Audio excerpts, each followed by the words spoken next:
I'ma try it out. Okay.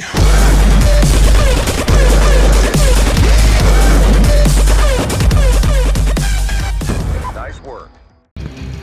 Hello, this is Fist Destructions, and this is a PTE Battlefield Play for free, and I hopped onto the forums today and saw that PTE was up, and so I decided, that's a good idea to, go into PTE again after, I'd say, quite a few months in inactivity, and, yeah, to try out some new weapons like the JNG90, M5K, technically that's the MP5K, ACW-R, and over here, I think you just heard the ACW-R's reload. I mean, not the reload, but the sound, the firing sound, and the reload. I didn't really capture the whole reload because I switched back to first-person view. So yeah, I'm sorry about that, but I think when the weapon is released, you guys will see enough of it.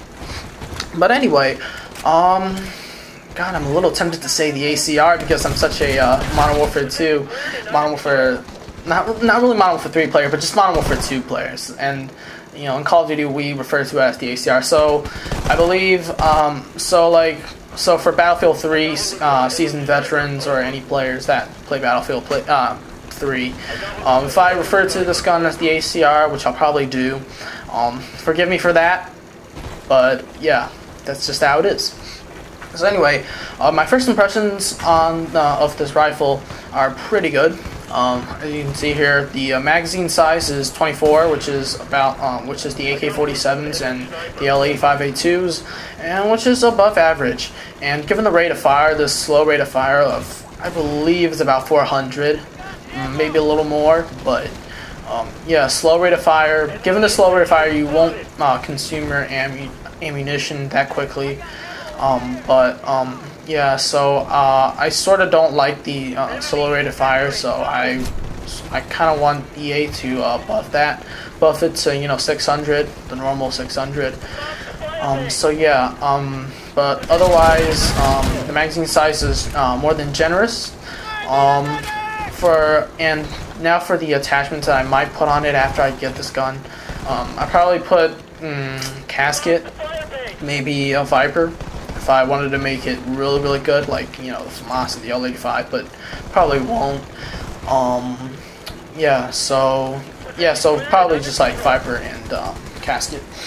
Now I want to talk about the damage. I've seen it do 27 to 29 damage up close, but this is very up close. So I'd say that it drops damage pretty quickly, down to about 19 to 21 at even like 25 meters or so. So I will classify this rifle as having a pretty low range. So I sort of want EA to buff that a little bit, maybe just increase about a tad, and make the damage drop off for each range a little less severe, like it is now. But I might just be shooting at long range with the 19 and 21 damage, but yeah, it's all up to them. Now let's go over the recoil. I think that the recoil is manageable. Definitely, it kicks straight up. Doesn't really have that much deviation, but yeah, it's pretty much like a Scar's recoil. Maybe it has like a little bit of XM8's recoil also, but for this rate of fire, I would definitely think that one can control it really well. So for stocks, I'd probably go with Thunderbolt, since given the fairly low deviation, tactical is not really needed. And if I were to make this weapon overpowered or very, very, very good, I'd probably take Nemesis, Viper, and Predator, and all that stuff. Oh yeah, I forgot to mention barrels in the range section of this thing. So I'd probably go with a heavy or standoff barrel, or probably just Predator barrel. If I wanted to make it OP. Now let's discuss the aesthetics and the more subjective parts of this weapon. First of all, the iron sights, I find them to be a little bit thick. I believe it's modeled on the Modern Warfare 3s or Battlefield 3s, like iron sights for the ACR, but I think Battlefield Play for Free thickened it a little bit, and made it, I would say, less clear than I had anticipated it. So I like to have the iron sights thin out a little bit, but I don't know. I think from what I've seen on YouTube, Battlefield 3 iron sights are a little bit thicker than those in Call of Duty, Call of Duty Modern Warfare 3, Modern Warfare 2, all that stuff. So I can see why they wouldn't really change it change the iron sights. So that's just. But yeah, if you can't stand the iron sights, I definitely go for the red dot because it's pretty precise. It's not very accurate in terms of it's not very accurate, but it is pretty precise and kicks straight up and kicks predictably. So yeah, I probably recommend that. And the sound, I'm okay with the sound. I'm not like overly enthusiastic, nor am I downcast by it. It's okay. I don't really bother it, and yeah.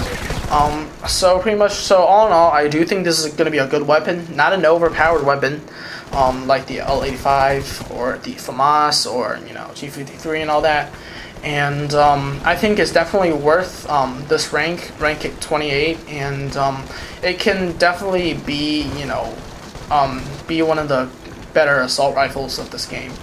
To me, this rank 28 weapon looks like a buffed up and high ranking version of the Scar L plus a little bit of the XM8, but that's just starting on recoil, reload time, and yeah, gun looks, I'd say. So yeah, this pretty much wraps up my review. I hope you liked it. I hope that yeah, pretty much, yeah. See you guys on the battlefield.